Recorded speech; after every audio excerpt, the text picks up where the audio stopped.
टीपू सुल्तान नहीं, वो टीपू शैतान है मेरे मित्रों।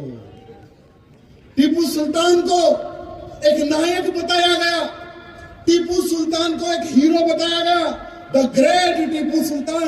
जब हम छोटे थे ना, तब एक एपिसोड आता था DD1 में, द ग्रेट टीपू सुल्तान। सवेरे सवेरे सारे काम छोड़कर, शायद वो संडे को आता था एपिसोड, सब लोग बैठ के देखते थे कि द ग्रेट टीपू सुल्तान, उसकी महानता के बारे में बताया जाता था।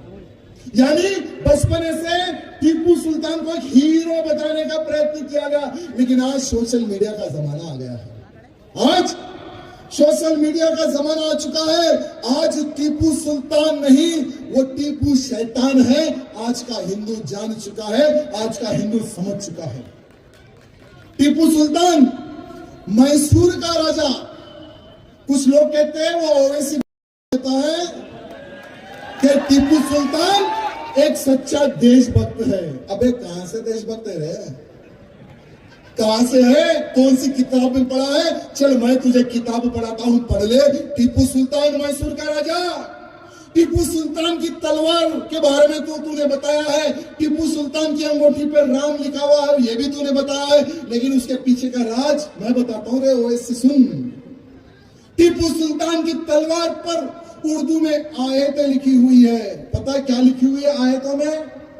मेरी तलवार काफिरों का खून पीने के लिए चमक रही है, ये टीपू सुल्तान की हैंडल पर लिखा हुआ है। गूगल पे जाना, टीपू सुल्तान की तलवार सर्च करना, उसको जूम करना, स्क्रीनशॉट लेना। आजकल चाहे उर्दू हो, तेलुगु हो, हिंदी हो, इमीडिएट ट्रांसलेशन हो जाता है गूगल में। चेंज करके देख लेना, उसमें यही लिखा हुआ है कि मेरी ये तलवार काफिरों का पीने के लिए चमक रही है। काफिर माने कौन? काफिर माने कौन? इतना ही नहीं मेरे मित्रों, यही टीपू सुल्तान शैतान के बच्चे ने अनेकों, यानी टीपू सुल्तान को दक्षिण का औरंगजेब कहा जाता था। टीपू सुल्तान को दक्षिण का औरंगजेब कहा जाता था। अनेकों हिंदुओं का काम टीपू सुल्तान ने उसके राज्य में किया मेरे मित्रों। मैं आपको बताना चाहूंगा, कर्नाटक के कालीकट में 7,000 ब्राह्मणों का सर काटने वाला ये टीपू सुल्तान।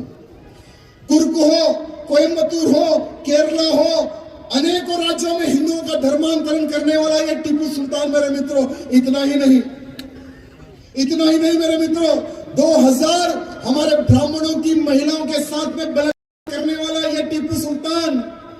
सिर्फ बलात्कार नहीं, जो हमारी महिलाओं के जो छोटे बच्चे होते थे, उन महिलाओं के गले में उन छोटे बच्चों को बांध कर मारने वाला ये टीपू सुल्तान नहीं, ये शैतान है मेरे मित्रों। आज भी कर्नाटक के मेलकोटे गांव में 200 साल से दीपावली नहीं मनाती, पता है आपको? 200 साल से कर्नाटक के मेलकोटा गांव में काली दीपावली मनाई जाती है। काली दीपावली क्यों? क्योंकि दीपावली के अवसर पे ही वहां के ब्राह्मणों का कत्ल करने वाला यही टीपू शैतान है मेरे मित्रों। आज के बच्चे कहते हैं कि टीपू सुल्तान देशभक्त है। अरे हिंदू मंदिरों को तोड़कर पैसा लूटने वाला, हिंदू मंदिरों को तोड़कर सोना चांदी लूटकर, वही सोने चांदी को बचाने के लिए अंग्रेजों से लड़ा था इसने। राज्य बचाने के लिए नहीं, खुद के धन को, खुद के परिवार को बचाने के लिए लड़ने वाला टीपू शैतान। ये टीपू सुल्तान, ये टीपू शैतान का इतिहास है मेरे मित्रों।